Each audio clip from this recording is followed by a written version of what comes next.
François Bayrou veut rétablir les comptes publics. Il entend demander un effort à tous les Français, sans exception. Le Premier ministre prévoit de détailler son plan pour trouver 40 milliards d'euros avant le 14 juillet.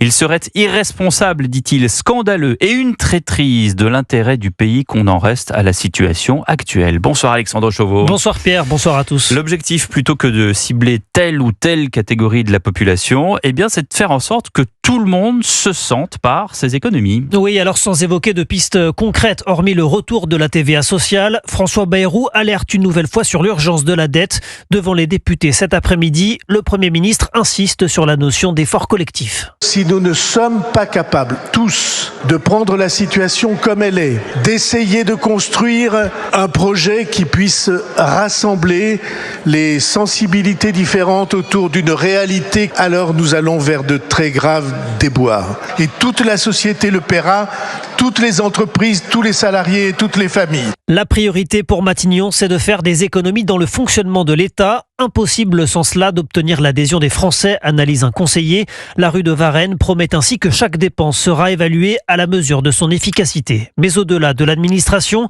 François Bayrou ne s'interdit rien. La révision de certaines aides aux entreprises, la suppression de niches fiscales ou la sous-indexation des retraites sur l'inflation. Toutes les pistes sont étudiées, à l'exception d'une augmentation de l'impôt sur le revenu pour les particuliers. Merci beaucoup Alexandre Chauveau du service politique d'Europe 1.